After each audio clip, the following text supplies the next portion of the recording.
Oke. Bismillahirrahmanirrahim. Assalamualaikum warahmatullahi taala wabarakatuh. Alhamdulillahirabbil alamin wassalatu wassalamu ala sayyidil mursalin wa ala alihi wa sahbihi wa man tabi'ahum bi ihsanin ila yaumiddin.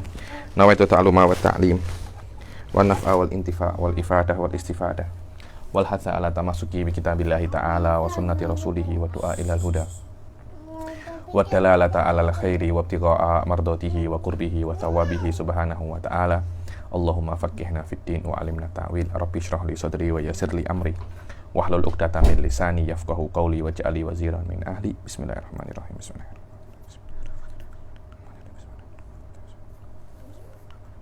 Alhamdulillah kita jumpa lagi di kelas ke-22 daripada kitab Nurul Roja ini. Setelah pertemuan yang lalu kita menyelesaikan tentang auqatus shalah secara global dan detail. Sekarang kita akan masuk ke bab setelahnya, yaitu waktu-waktu yang diharamkan sholat. Atau kalau biasanya itu bahasa Arabnya itu al-auqat allati tahrumu fiha sholah, yakni ada 5 waktu menurut Syafi'iyah, yang mana 5 waktu ini diharamkan sholat di dalam 5 waktu tersebut. Cuma masalahnya itu tidak semua sholat diharamkan dan tidak di semua tempat diharamkan. Maknanya ada beberapa tempat yang diperbolehkan sholat. Di antaranya itu adalah Haramul Mekkah. Haramul Mekkah ini diperbolehkan sholat apapun di sana, kapanpun, karena ada beberapa hadis yang mengatakan seperti itu. Terus kalau kita nak tengok 5 waktu ini, yani ada 5 waktu. 5 waktu ini 3 berkaitan dengan waktu, hakikatnya waktu. Kemudian yang kedua ini berkaitan dengan perbuatan, dengan fi'lus sholah. Kenapa kok ada 5 waktu ini? Yani karena wallahu alam di beberapa kitab ahadits disebutkan bahwasanya 5 waktu ini biasanya dipakai oleh agama-agama selain Islam untuk menyembah ma'bud mereka, untuk menyembah Tuhan mereka. Yani biasanya orang yang menyembah matahari, mereka akan orang yang meyakini matahari itu Tuhan, mereka akan menyembah matahari ketika terbit matahari dan ketika tenggelamnya matahari. Karena itu Islam tidak memperbolehkan penganutnya, orang-orang yang beragama Islam, muslimun, untuk mengikuti orang-orang selain Islam di dalam beribadah, walaupun caranya beribadah itu berbeda, akan tetapi selama waktunya itu sama, ditakutkan ketika ada sholat waktu tenggelamnya matahari contohnya, itu adalah sholat yang dikhususkan untuk menghormati matahari. Karena takut disalahpahami seperti itu, akhirnya syariat mengharamkan kita sholat ketika tenggelamnya matahari, atau sholat ketika terbitnya matahari, atau sholat ketika matahari tepat di atas kita. Hal-hal semacam ini untuk agar tidak disalahartikan terhadap apa maknanya ibadah. Karena yang namanya ibadah itu adalah bagaimana cara kita untuk menghormati Allah Subhanahu wa ta'ala dan melaksanakan perintah Allah dan menyembah Allah Subhanahu wa ta'ala, tapi dengan cara yang sesuai dengan SOP yang Allah tetapkan, ya. Dan itu hanya khas untuk Allah. Yang namanya ibadah hanya khas untuk Allah Subhanahu wa ta'ala. Karena takut disalahartikan ibadah untuk selain Allah, akhirnya waktu-waktu yang khas ini tidak diperbolehkan untuk ibadah. Dan apa saja waktu ini? Ya ini 5 ini. Ada 5 waktu yang diharamkan untuk ibadah. Makna diharamkan ini, barang siapa yang beribadah di dalam waktu ini, di dalam untuk sholat yang disebutkan, yakni sholat yang sebabnya akhir atau tidak mempunyai sebabnya akhir atau tidak mempunyai sebab, dan dia sholat di situ, maka sholatnya itu haram. Sholatnya itu haram. Di beberapa kitab dikatakan sholatnya itu makruh, sama saja. Yakni yang mengatakan haram, sholatnya juga tidak sah, dan dia mendapat dosa. Ada yang mengatakan makruh, maknanya makruh di sini adalah karohatu tahrim. Karohatu tahrim, dan juga sholatnya tidak akan sah. Sawaun alal qaul bi karohati tahrim atau bi qaul hurmah. Terus apa Habib perbezaan antara makruh karohatu tahrim dan haram? Beza. Biasanya kalau dia itu haram, dalilnya itu qat'i, maknanya layak balu ta'wil. Berbeza dengan karohatut tahrim, biasanya dalilnya itu dhonni wayak balu ta'wil, maknanya ketika ada karohatut tahrim, ada yang menghalalkan dan ada yang menghalalkan dan ada yang mengharamkan. Berbeza dengan haram ya, ini bismillah. Tahrumu sholatul lati, bismillahirrahmanirrahim. Faslun, langsung kita mulai. Faslun, tahrumu sholatul lati laisa laha sababun mutaqaddimun wala muqarinun fi khamsati awqat. Dibilang haram sholat yang tidak mempunyai sebab, yang sebabnya itu mutaqaddim, maknanya sebab dulu baru sholat, atau sababnya itu muqarin, makna muqarin ketika dia ada, Anda sholat, itu namanya muqarin. Mutaakhir, Anda sholat dulu baru sebabnya itu ada. Nanti akan ada beberapa contohnya ya nih. Atau sholat yang tidak mempunyai sebab sama sekali, yakni Anda hanya sholat, sebabnya itu hanya ingin mendekatkan diri kepada Allah, yakni murni karena Anda nak sholat. Berbeza, ada beberapa sholat memang dia itu mempunyai sebab yang awal, dan ini hanya untuk sholat-sholat yang sholat-sholat yang sunnah-sunnah saja. Di dalam kitab-kitab yang lebih tinggi nanti akan juga diharamkan sholat-sholat yang wajib atau qadha, contohnya jadi contohnya Anda nak mengqadha sholat asar selepas sholat subuh. Beberapa kitab mengatakan perkara itu haram, dengan catatan kalau Anda memang sengaja, jadi Anda mempunyai banyak waktu untuk mengqadha sholat asar Anda, tapi Anda tidak mau waktu-waktu yang normal, tapi Anda memang berusaha untuk menunggu waktu setelah sholat subuh. Nah, itu para ulama mengatakan kalau niat Anda seperti itu, maka diharamkan sholat asar, qadha sholat asar setelah sholat subuh. Kenapa? Karena ada unsur Anda itu menantang syariat. Ada unsur Anda itu menantang syariat. Berbeza kalau memang Anda nak qadha sholat asar dan tidak mempunyai waktu lagi kecuali setelah sholat subuh. Ketika itu tidak ada masalah. Dan yang mengetahui niat adalah Anda sendiri. Ini di dalam beberapa case. Maknanya haramnya sholat asar, sholat qadha asar di dalam setelah subuh bukan karena waktunya, akan tetapi karena Anda sengaja nak menentang syariat. Berbeza dengan masalah-masalah ini, Anda nak menantang atau tidak menantang syariat. Contohnya Anda nak sholat sunnah mutlak setelah sholat subuh, itu tidak akan bisa. Walaupun Anda niat nak menantang syariat atau niat memang ingin sholat, tidak akan bisa, tidak akan boleh seperti itu. Bahkan ketika setelah sholat subuh, Anda akan mendapat pahala dengan cara Anda meninggalkan sholat. Yang maknanya kalau Anda diam setelah sholat subuh, dan diam Anda niatkan, saya diam karena saya tidak ingin berbuat dosa dengan sholat setelah saya melakukan sholat subuh, maka Anda akan mendapat pahala karena sholat sunnah mutlak setelah sholat subuh itu hukumnya haram. Mana hukumnya haram? Anda lakukan mendapat dosa, Anda tinggalkan mendapat pahala. Wallahu a'lam. Anda boleh memahami perkara ini seperti apa yang saya katakan.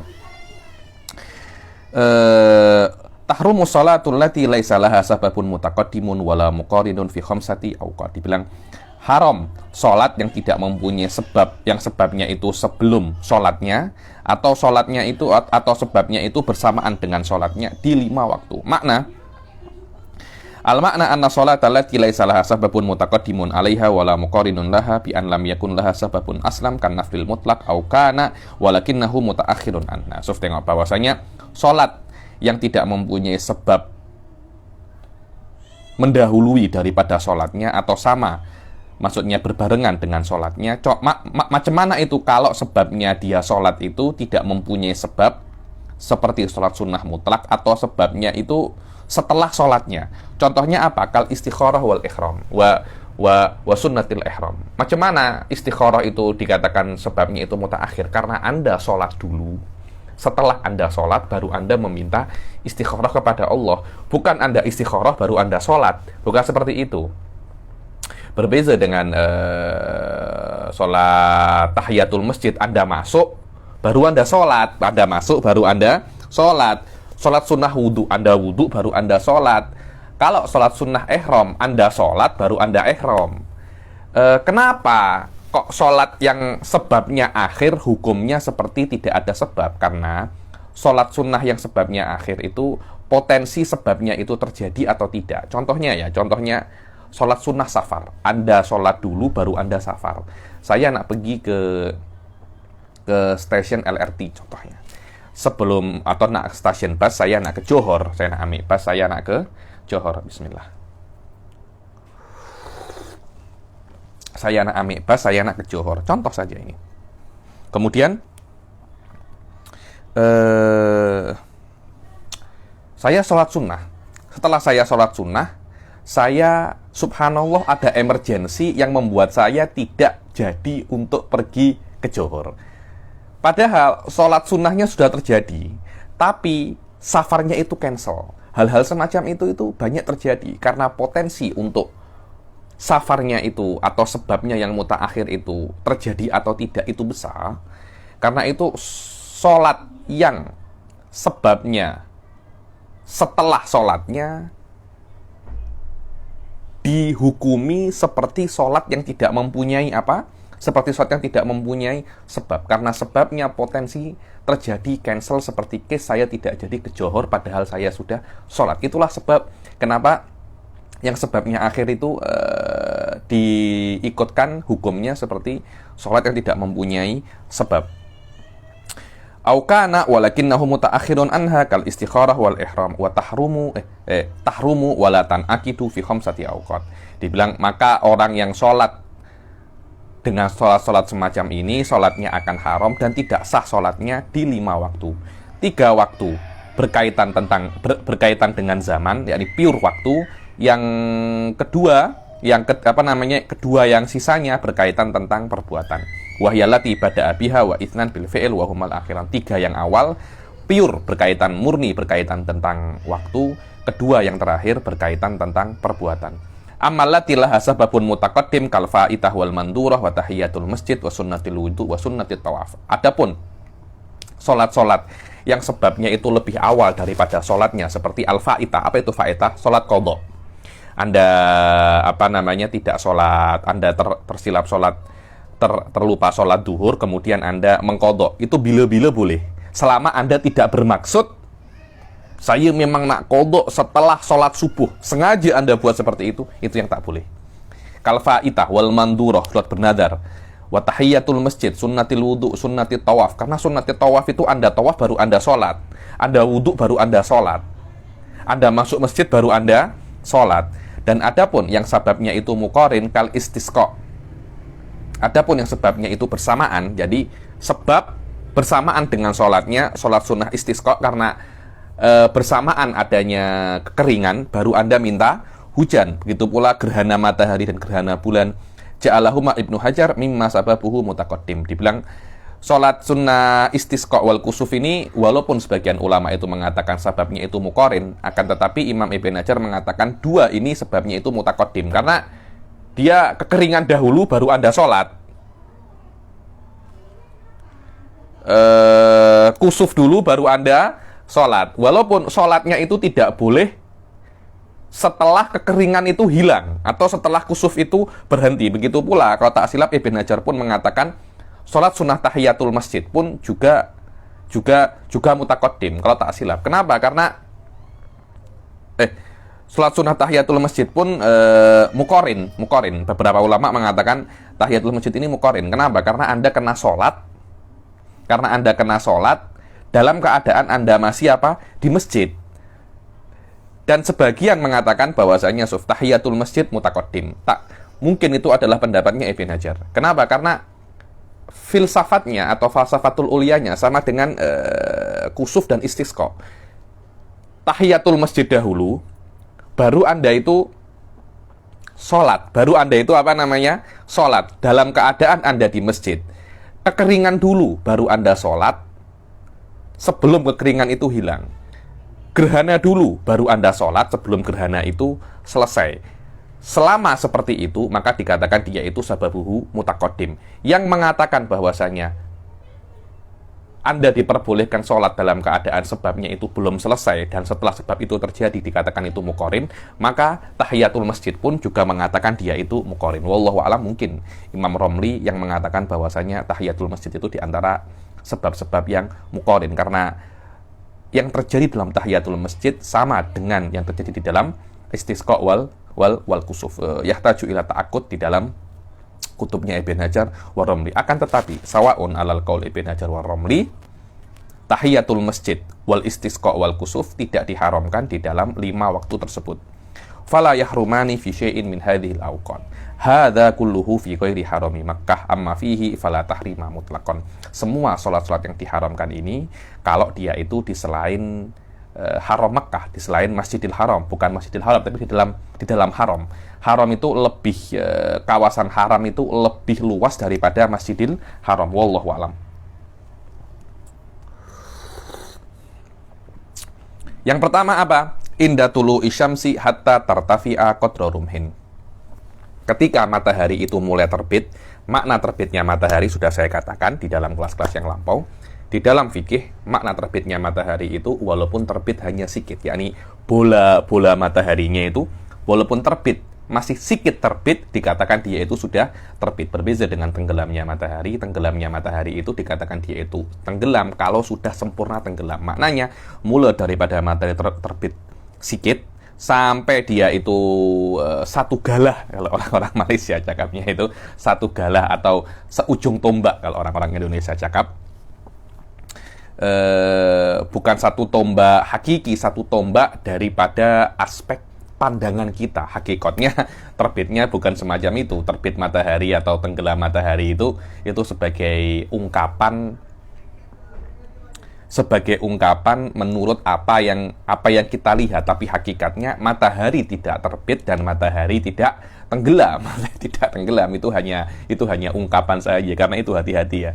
Bukan, jangan sekali-kali Anda itu amik makna daripada lafadz. Karena itu Imam Sanusi dan Imam Ghazali dalam Iqtisasul I'tiqad itu selalu mengatakan bahwasanya rata-rata terjadi kesesatan di dalam akidah itu kalau Anda murni mengambil makna daripada lafadz. Yang benar itu Anda tengok makna dahulu, kemudian ungkapkan dengan lafadz apapun yang mudah untuk Anda pahami. Terbit dan tenggelam itu, atau tergelincir, matahari tergelincir. Matahari tidak pernah tergelincir. Memang matahari itu berputar, orbitnya seperti itu. Ketika matahari terbit, matahari tenggelam, itu kita yang berputar, bumi yang berputar sebenarnya. Al-makna annal awwala minal awqat allati tahrumu fiha shalah as-sabiqah waktu isfirari syams. Dibilang yang pertama daripada waktu-waktu yang diharamkan di dalamnya sholat adalah waktu menguningnya matahari, dan yakni mulai awal-awal terbit kan masih kuning kan, dan keharaman itu akan terus haram sampai matahari itu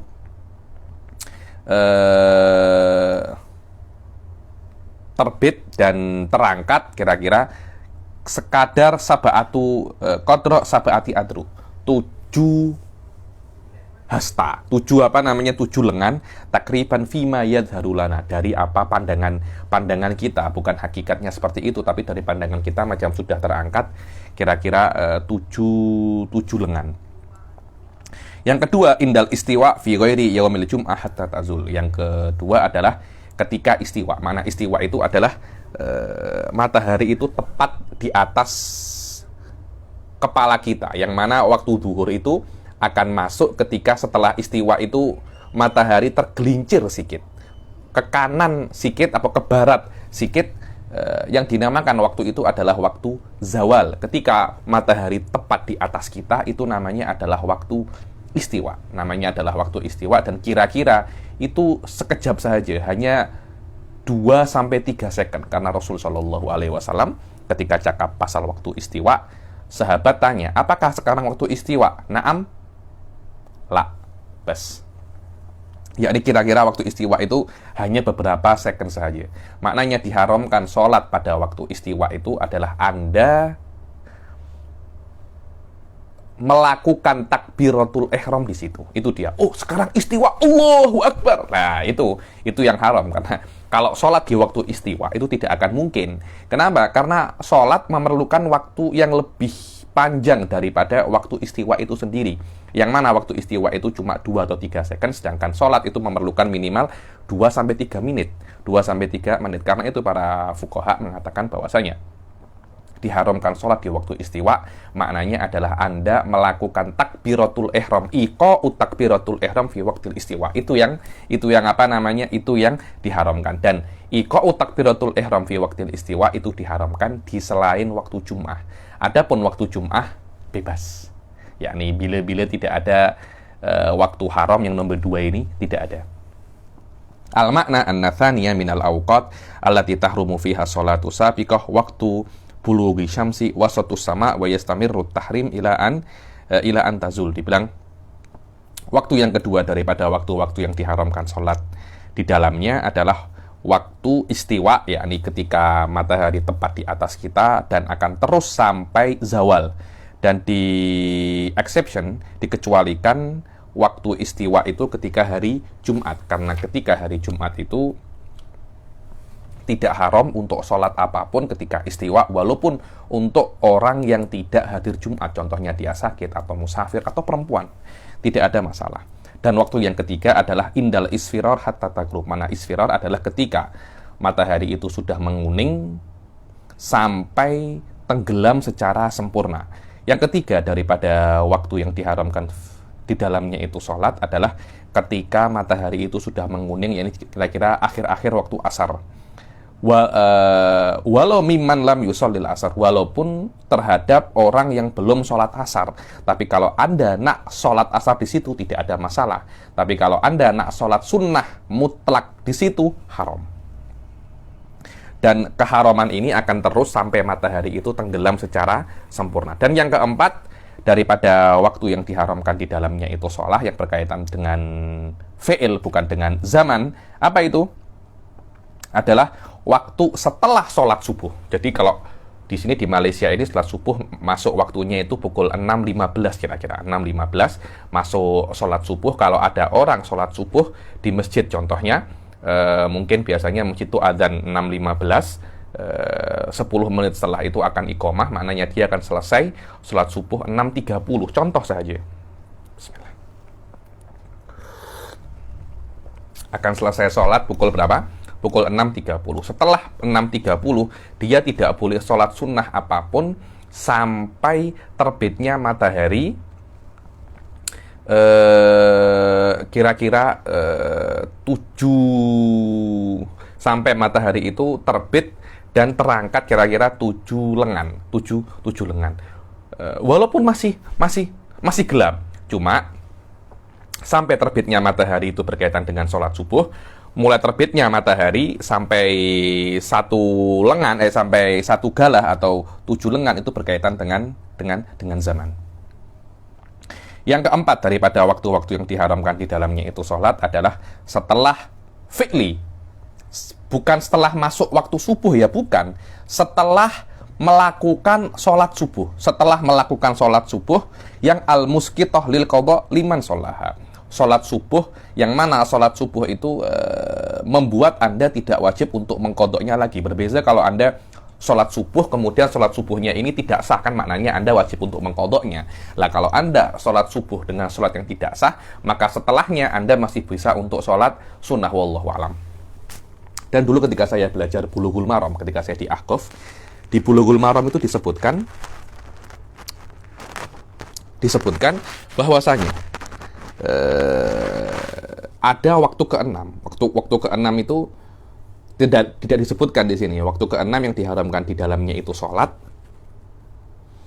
yaitu ketika orang tersebut setelah sholat 2 rakaat sunat subuh. Kan sebelum sholat subuh itu kita kan disunahkan untuk sholat tahiyat, sholat sunnatul fajr kan, yang dibilang rakaatal fajri khairum minad dunya wa ma fiha. Dan itu adalah sholat sunnah yang paling afdol. Sholat rawatib yang paling afdol adalah sholat sunnah subuh tersebut. Lah setelah sholat sunnah subuh 2 rakaat ini diharamkan untuk sholat sunnah apapun. Wallahu alam, itu saya jumpa di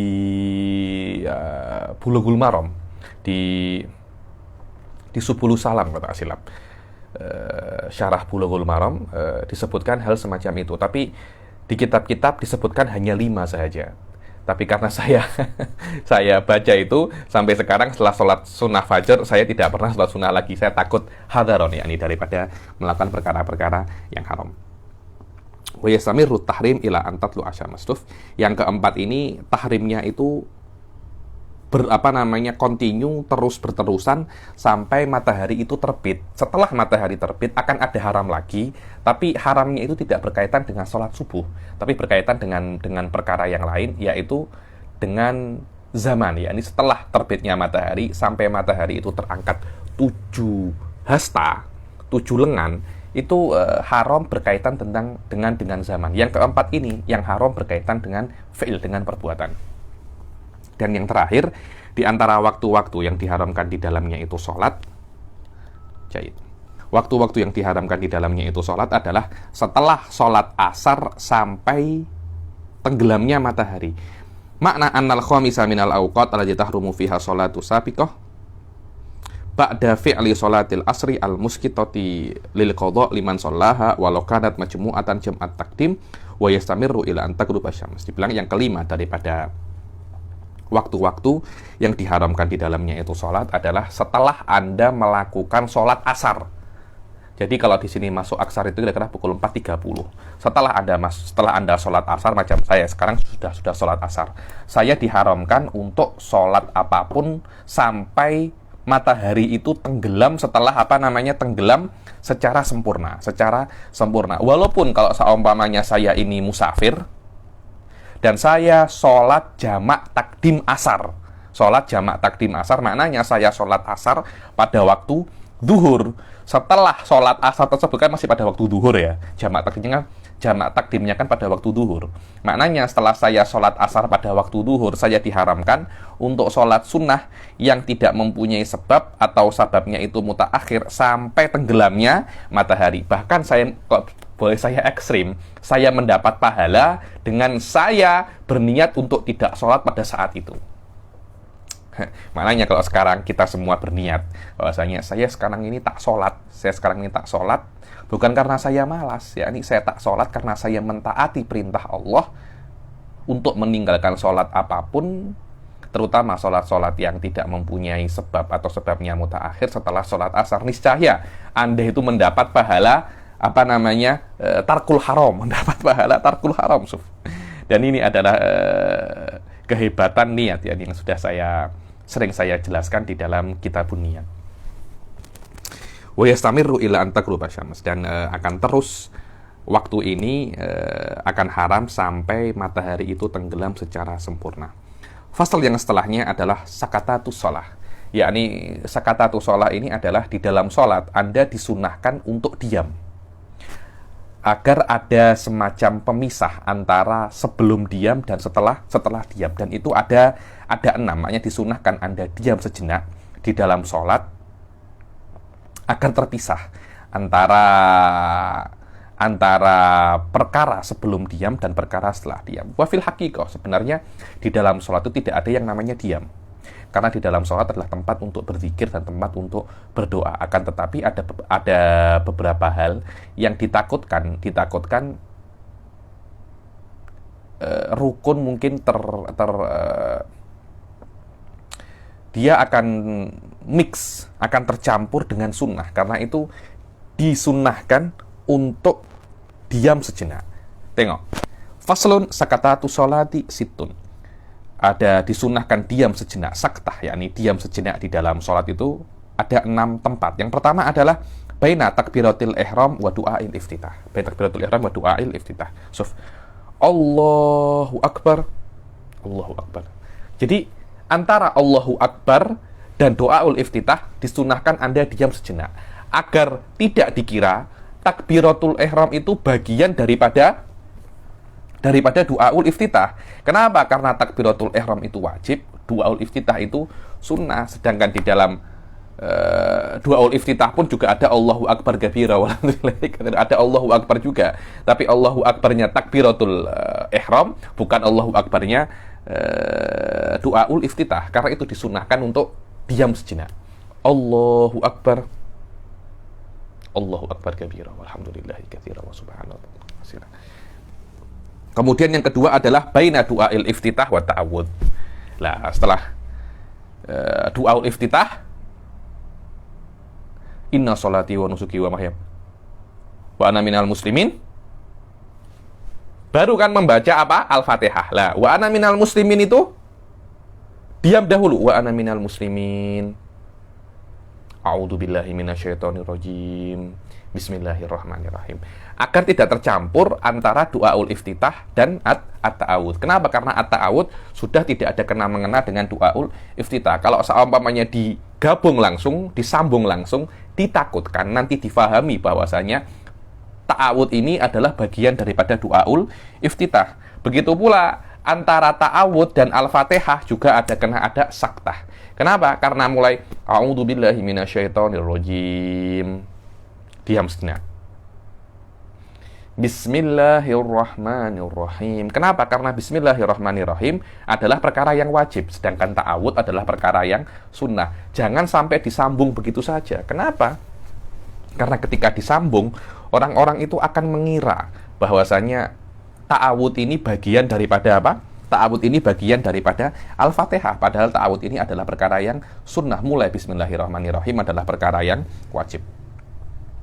Wa bainal fatihati wa ta'awud wa baina akhiril fatihati wa amin. Begitu pula antara akhir Fatihah dan amin. Ghairil maghdubi alaihim waladdallin.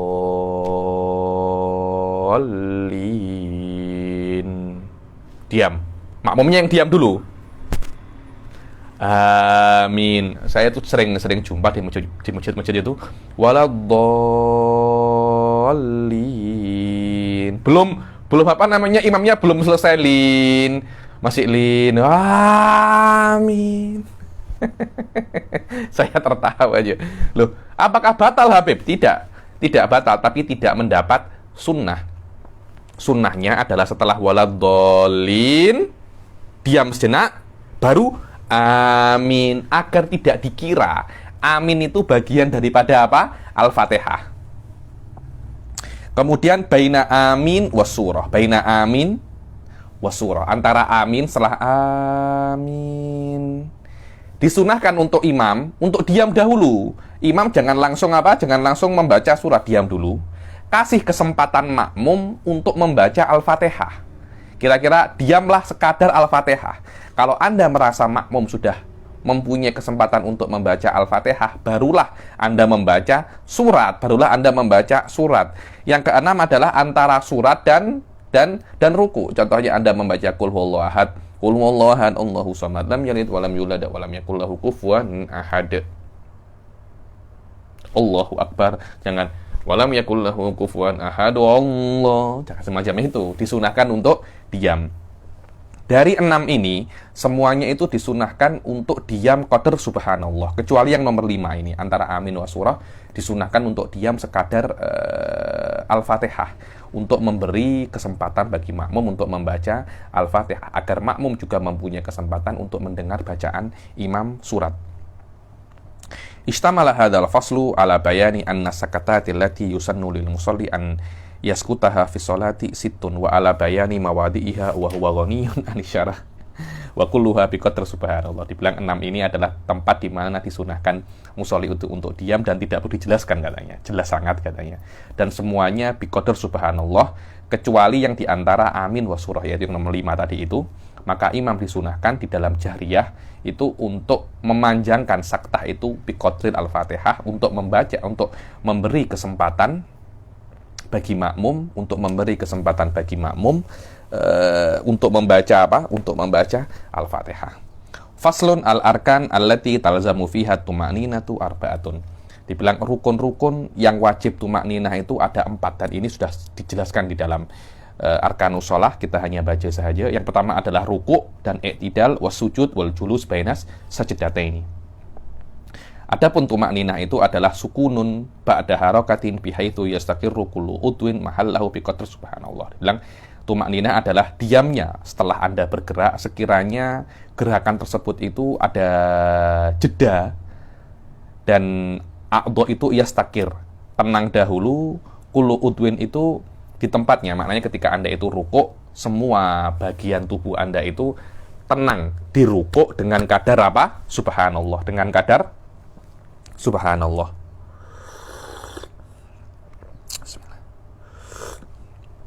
Ini sudah saya jelaskan detail ya, ini di bab sebelumnya. Washtamala hadzal faslu ala bayani mawadi'i tuma'ninatil wajibah wa ta'rifiha wa qad taqaddamal kalam ala dzalika fi arkanis shalah. Sekarang kita akan masuk fasal yang setelahnya, yaitu tentang asbab sujudi sahwi. Dan subhanallah ya, di dalam kira-kira hampir tidak ada kitab selain Safinah yang menjelaskan tentang asbab sujudi sahwi itu sebaik Safinah. Ini benar, so. Ketika kami dulu belajar Minhajut Thalibin dengan Syekh Ba'udhan, dan ketika exam saya sempat exam Minhaj itu, dan ada satu satu kertas exam itu pertanyaannya pernah saya post di FB saya ya, ini dari awal sampai akhir tulisannya Syekh itu penuh ya. Nih exam Minhaj Anda kena selesaikan kira-kira 2 sampai 3 jam. Dulu saya pernah exam itu pukul 2 saya mulai, pukul 5 saya selesai. Exam Minhaj satu bab saja. Mungkin satu exam biasanya itu sekitar 30 page daripada 20 page daripada kitab Minhaj yang cetakan Darul Minhaj. Bila-bila cuma hanya satu bab saja. Contohnya babul haid, sudah exam dalam babul haid. Jadi dulu saya tuh ada kalau exam Minhaj itu sekitar 15 sampai 20 kali.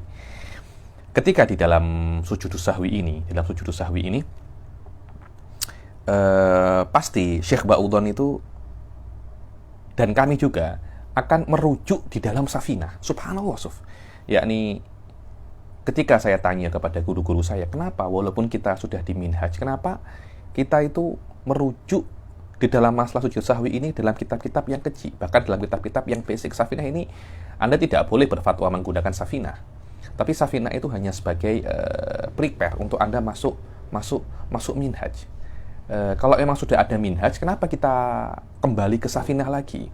Jawabannya guru-guru saya itu Masya Allah, yakni yujadu fin nahar ma la yujadu fil bahr.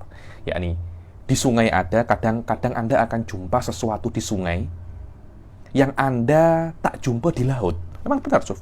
Ada beberapa ikan di sungai yang tidak ada di laut. Karena Anda kalau jumpa, ini ikan apa? Ini ikan sungai atau ikan laut. Dan rasanya pun berbeza.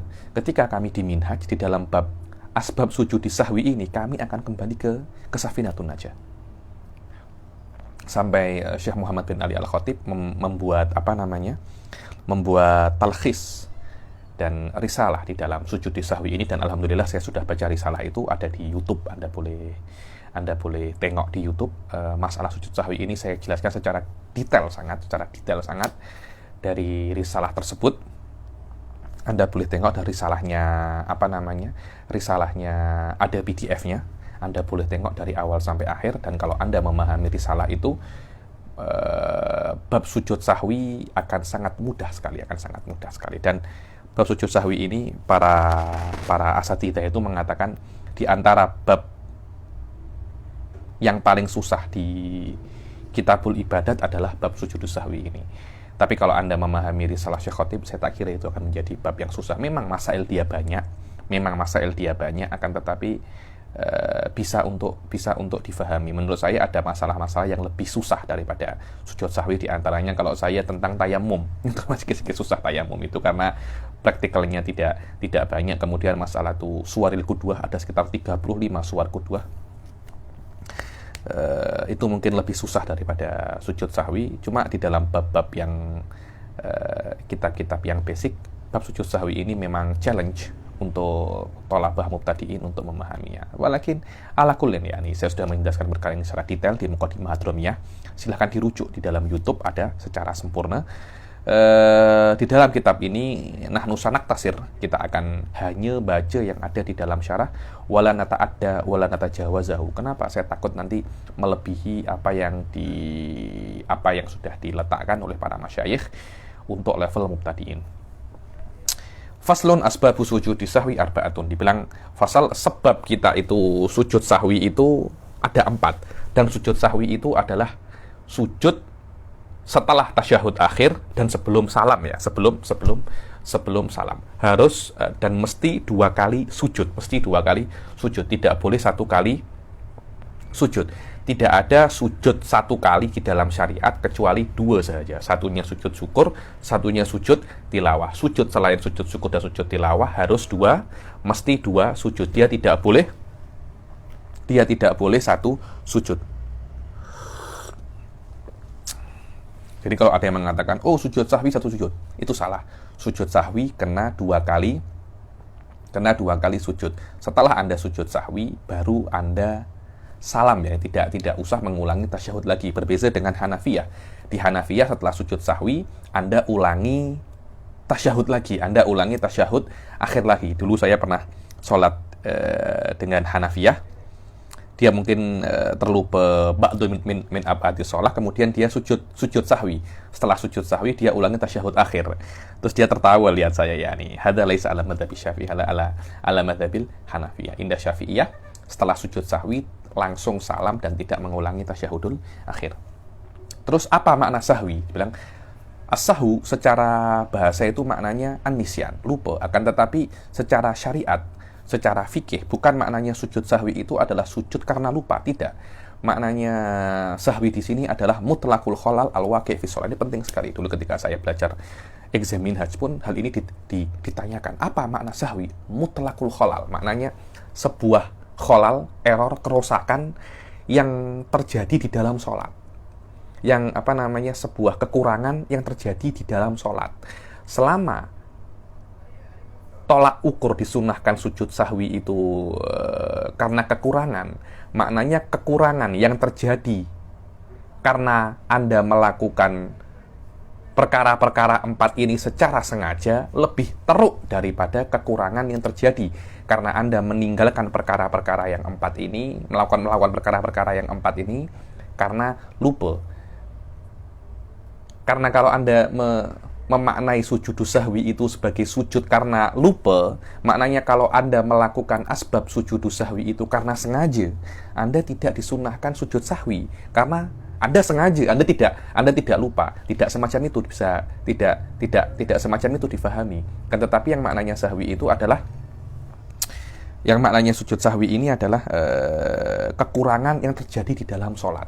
Dan kekurangan yang terjadi di dalam sholat, jika Anda lakukan kekurangan itu dengan sengaja, itu akan lebih besar impact-nya, lebih besar efeknya dalam mengurangi kesempurnaan sholat jika Anda melakukannya dalam keadaan lupa. Dan inilah sir rahasia kenapa dikatakan makna sahwi ini adalah mutlaqul khalal al-waqi' fi shalah. Wal makna annal asya' allati yundabu bisababi wujudi wahidin minha sujudu sahwi fi kulli sholatin wa fi sajdatai tilawah wa syukur la sholatil jenazah arba'atun. Di mana sebab-sebab yang disunahkan karena ada salah satu daripada sebab-sebab ini sujud sahwi, maka disunahkan sujud sahwi di sholat atau di dalam sujud syukur ataupun tilawah, bukan di dalam sujud sholat jenazah. Maknanya kalau Anda buat ini di dalam sholat jenazah tidak disunahkan untuk sujud sahwi. Karena di dalam sholat jenazah tidak ada sujud sama sekali. Nanti kalau Anda sujud dikira Anda menyembah mayitnya nanti. Ada 4. Yang pertama apa? Di sini maknanya di dalam sujud tilawah dan di dalam sajdatul tilawah dan sajdatul syukur juga disunahkan sujud sahwi kalau Anda melakukan salah satu daripada 4 sebab yang membuat disunahkan di dalamnya Anda sujud sahwi. Yang pertama adalah tarku ba'din min ab'adi sholah au ba'dil ba'd. Nanti di fasal setelah ini akan dijelaskan apa itu ab'adus sholah, apa itu ab'adus sholah. Yang pertama adalah tarku ba'din min ab'adi sholah au ba'dil ba'd. Yang pertama adalah Anda meninggalkan salah satu ab'adus sholah, atau Anda meninggalkan sebagian daripada ab'adus sholah, yakni ba'dul ba'd. Anda meninggalkan satu secara sempurna daripada salah satu ab'adus sholah, atau Anda meninggalkan sebagian daripada ab'adus sholah. Yang pertama, makna yang disunahkan dari anal awal daripada perkara-perkara yang disunahkan sujud sahwi karena melakukannya adalah Anda meninggalkan salah satu ab'adus sholah atau meninggalkan sebagian daripada ab'adus sholah. Au kalimatin au harfin minhu walau amdan. Walaupun Anda meninggalkan satu huruf atau satu kalimat daripada ab'adus sholah. Contohnya di antara ab'adus sholah itu adalah doa kunut. Doa apa namanya? Kunut. Kalau Anda melakukan kunut secara sempurna, Anda tidak disunahkan untuk sujud sahwi. Tapi kalau Anda meninggalkan satu kalimat saja daripada kunut, contohnya Anda tidak bersolawat kepada Nabi Shallallahu Alaihi Wasallam, atau Anda tidak Anda tidak mengatakan Allahumma hdina fiman hadait, tapi Anda mengatakan Allahumma hdina. Begitu saja Anda disunahkan untuk sujud sahwi, walaupun selain kalimat fiman hadait Anda baca semua, karena Anda sudah masuk kategori meninggalkan ba'dul ba'di. Meninggalkan apa? Ba'dul ba'di. Yang kedua daripada hal-hal yang disunahkan di dalam sujud sahwi, di dalam hal-hal yang disunahkan karena melakukannya itu sujud sahwi, fi'lu ma yubtilu amduhu wala yubtilu sahwuhu idza fa'alahu nasiyan. Dibilang sebenarnya idza fa'alahu nasiyan itu tidak perlu. Tengok yang kedua ya. Perbuatan yang kalau Anda melakukan itu secara sengaja, sholatnya batal. Tapi kalau Anda melakukan secara tidak sengaja, sholatnya tidak batal. Kalau Anda melakukan perkara itu secara tidak sengaja atau lupa, ya jelas namanya kalau sengaja membatalkan sholat kok. Kalau ada perkara, kalau Anda lakukan secara sengaja, sholat Anda batal.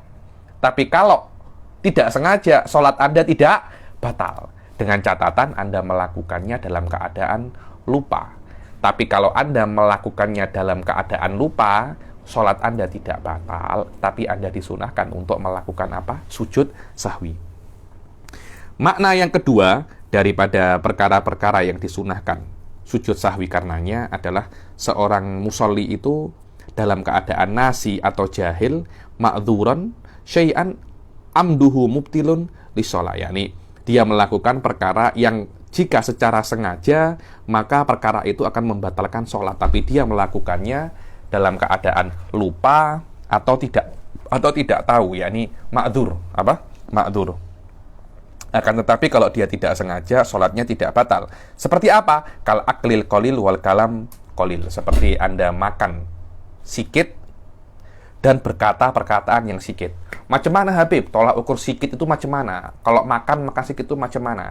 Apakah 1 pinggan, 2 pinggan? Nanti kejar insya Allah di di esok insya Allah kita akan masuk mubtilatus sholah, yang mana mubtilatus sholah itu akan dijelaskan tentang apa namanya perkara-perkara yang membatalkan sholat, macam mana tolak ukurnya. Macamnya tolak ukur sikit itu macam mana. Begitu pula kalam sikit itu macam mana. Perkataan yang sikit itu macam mana. Apakah 1 kalimat, 2 kalimat, atau macam mana, nanti akan ada dobitnya di fasal-fasal setelahnya esok insya Allah. Atau Anda menambah rukun qauli, menambah sujud. Yang seharusnya sujud itu 2 kali, Anda buat 3 kali. Kalau Anda sengaja, sholat Anda batal. Kalau tidak sengaja, sholat Anda tidak batal, tapi disunahkan untuk sujud sahwi. Ammal ladzi la yubtilu amduhu wala sahwuhu. Adapun perkara-perkara yang la yubtilu amduhu, dibilang sengaja tidak batal, dan tidak sengaja apalagi. Kalau sengaja tidak batal, apalagi tidak sengaja, seperti kal iltifati wal khotwi atau wal khotwati wal khotwataini wa ghairihima. Seperti Anda iltifat, Anda ketika sholat Anda buat macam ini, Anda buat macam ini, atau Anda 1 langkah, melangkah 1 langkah, atau melangkah 2 langkah, atau selainnya, maka Anda tidak disunahkan untuk sujud sahwi. Karena itu apa ya? Kurangnya tidak terlampau teruk, kecuali nanti yang nomor 3 ini. Yang nomor 3 yaitu naqlu ruknin qauliyin ila ghairi mahallihi. Ini walaupun secara sengaja tidak membatalkan, begitu pula kalau lupa tidak membatalkan, tapi tetap disunahkan untuk sujud sahwi. Ini apa? Ini exception daripada yang kedua. Itulah makna siwa ma ya'ti fi tsalis fala yasjudu lahu. Jadi perkara-perkara yang sengajanya tidak membatalkan, apalagi tidak sengaja dia buat, maka tidak membatalkan, maka tidak disunahkan untuk sujud sahwi, kecuali perkara yang ketiga ini. Apa yang ketiga? Naqlu ruknin qauliyin ila ghairi mahallihi. Anda memindah rukun qauli ke selain tempatnya. Kata-kata rukun ini Syekh Muhammad bin Ali Al-Khatib di dalam risalahnya mengkritik kata-kata rukun, akan tetapi beliau mengganti kata-kata rukun itu dengan kata yang lain, yaitu naqlu matlubin qauliyin. matlub. Makna matlub ini adalah perkara-perkara yang disunahkan. Contohnya doa rukuk Anda ganti di i'tidal, doa i'tidal Anda ganti di sujud. Hal-hal semacam itu juga membuat sujud sahwi itu disunahkan. Wa sayati tambih ala hada. Al-makna anna salisa minal asya' allati yundabu bisababi wujudi wahidin minha sujudu sahwi naklu ruknin qawliyin aw ba'dihi walau amdan fi ghairi takbir wassalam ila ghairi mahalli. Dibilang di antara sebab yang ketiga yang disunahkan karenanya sujud sahwi adalah Anda memindah rukun yang qauli, bukan memindah rukun fi'li ya, memindah rukun qauli, karena memindah rukun fi'li itu masuk yang kedua, yubtilu amduhu wala yubtilu sahuhu. Anda memindah rukun qauli atau sebagian daripada rukun qauli walaupun amdan, walaupun Anda secara sengaja, tapi rukun qauli ini selain takbir wassalam. Adapun takbir wassalam kalau Anda sengaja, salat Anda batal. Salat Anda batal. Ka'an yakro al-fatihah fi ghairi mahallil qiraah, seperti Anda itu membaca al-fatihah di selain tempat al-fatihah, membaca al-fatihah ketika ruku, membaca al-fatihah ketika sujud. Kar ruku au yatasyahhada tasyahhudal akhir fi ghairi mahallihi. Itu saya mungkin sedang pening. Saya ketika al-fatihah saya membaca at-tahiyyatul mubarakatuh shalawatut thayyibatulillah. Langsung saya sujud sahwi. Subhanallah, manusia ya, ini mungkin terlupa, mungkin tersilap, banyak urusan, mungkin kejetisis, mungkin exam atau apa, jadi pikiran itu tak boleh tenang, tak boleh khusyuk. Aw yatasyahhada tasyahhudal akhir fi ghairi mahallihi kal qiyam aw yusalli ala nabi sallallahu alaihi wasallam fi ghairi mahalli shalah ala nabi, kesujud salawat kepada Rasul ketika sujud. Wa mithlu rukun fi hadzal hukum as-surah wa tasyahhudil awal. Dibilang yang hukumnya sama seperti rukun di dalam masalah ini kalau orang itu membaca surat dan tasyahud awal, yakni membaca surat ketika ruku, membaca surat ketika i'tidal, atau tasyahud awal ketika sujud, juga disunahkan sujud sahwi juga. Amma ghairuhu ma minas sunan wal aba'at fa fi naqlihi tafsilun madhkurun fil mutawalat. Adapun Anda memindah doa ruku, doa sujud, doa ruku Anda pindah ke sujud, doa sujud Anda pindah ke i'tidal, itu ada tafsil antara Ibn Hajar wa Romli. Sudah saya jelaskan secara detail di dalam tasjil Muqaddimah Hadramiyah yang ada di mana namanya di YouTube kotak silap nomor 24, 25, 26 antara nomor-nomor itu ya. Dan PDF-nya pun ada, boleh Anda download di mana namanya di internet. Dan silahkan untuk tafsil di dalam, silahkan tengok sendiri dan tafsil di dalam sujud sahwi ini. Wa qaluna fi ghairi takbir wassalam ihtirazun anhuma fa inna naqlahuma amdan mubtilun. Adapun kata-kata kami takbir wassalam itu mengatakan akan exception, maknanya pengecualian, karena takbir wassalam itu walaupun dia itu ruknun qauli, akan tetapi memindah takbir wassalam di selain tempatnya itu membuat sholat itu batal. Maknanya memindah takbir wassalam tidak masuk di dalam yang ketiga, tapi di dalam masuk yang kedua. Ma yubtilu amduhu wala yubtilu sahu. Dan yang keempat, dan yang terakhir yang keempat, iqa'u ruknin fi'liyin ma'ahtimali ziyadah. Anda melakukan sebuah rukun fi'li, Anda melakukan sebuah rukun fi'li, akan tetapi ada ihtimal, ada potensi bahwasanya itu adalah rukun yang lebih. Contohnya, tadi saya tuh sujud 1 atau 2 ya, Anda wajib untuk sujud lagi. Karena kalau ada potensi 1 atau 2, maknanya yang kedua itu masykuk. Masykuk sudah Anda lakukan atau belum, ragu. Yang pertama confirm, akhirnya Anda sujud lagi yang kedua. Sujud yang kedua itu ada potensi dia 2 atau 3. Tapi wajib Anda lakukan ketika ada potensi 2 atau 3, Anda disunahkan di akhir untuk sujud sahwi.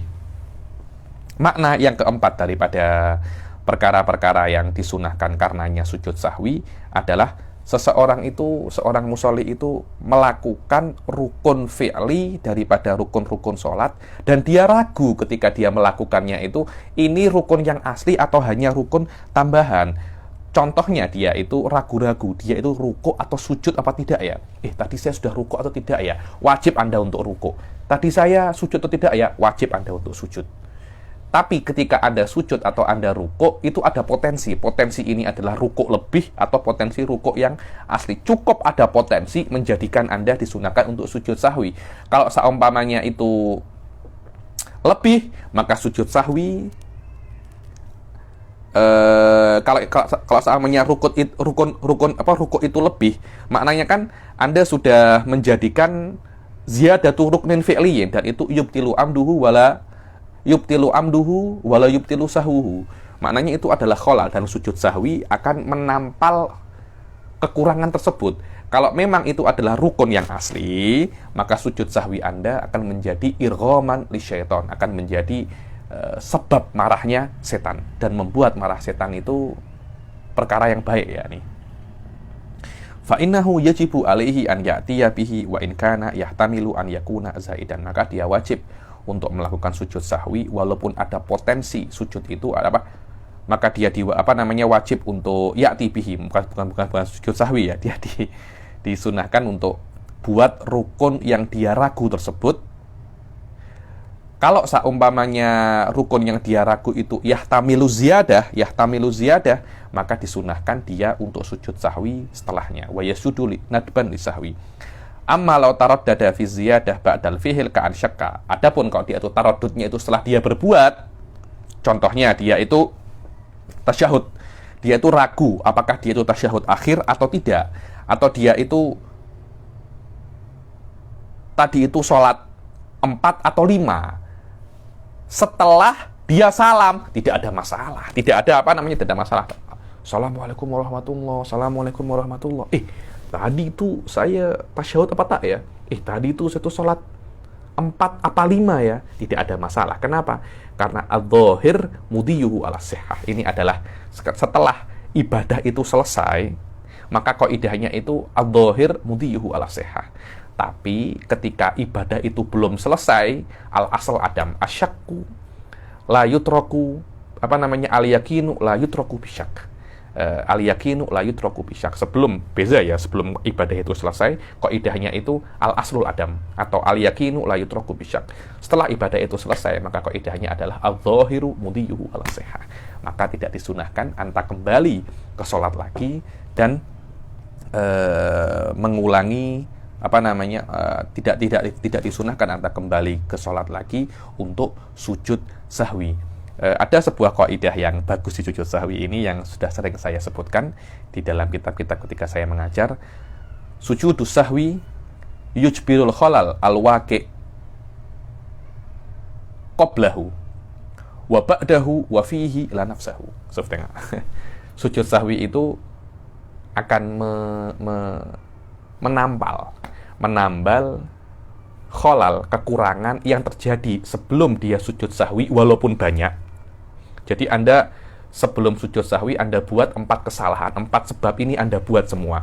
Cukup Anda sujud sahwi sekali saja, yakni 2 kali sujud sahwi. Maknanya 2 kali sujud itu adalah 1 kali sujud sahwi. Atau Anda buat kholal setelah sujud sahwi. Macam mana? Anda berbicara sedikit. Anda berbicara sahwan. Karena berbicara sahwan itu berbicara secara lupa itu yubtilu amduhu wala yubtilu sahwu. Ketika Anda setelah sujud sahwi Anda berbicara, apakah disunahkan Anda mengulangi sujud sahwi? Tidak. Atau ketika Anda sujud sahwi Anda tatakalam qalil nasiyan, tidak disunahkan Anda sujud sahwi mengulangi sujud sahwi lagi ya nih. Akan tetapi jika Anda salah sujud sahwi, Anda kira Anda buat kesalahan, kemudian Anda sujud sahwi, setelah sujud sahwi Anda sadar Anda tidak buat kesalahan, maka Anda disunahkan untuk mengulangi sujud sahwi. Kenapa? Karena sujud sahwi itu la yujbiru nafsah. Kenapa? Karena sujud sahwi itu sendiri yubtilu amduhu wala yubtilu sahwu. Wallahu alam. Sampai sini saja insyaallah. Sedangkan datang kita akan masuk faslun fi abadis sholat, kita akan masuk, kalau ada kesempatan kita akan bisa untuk menyelesaikan mubtilatus sholat. Jadi kita akhiri sampai sini. Wabillahi taufiq wal hidayah wa ridha wal inayah. Assalamualaikum warahmatullahi taala wabarakatuh.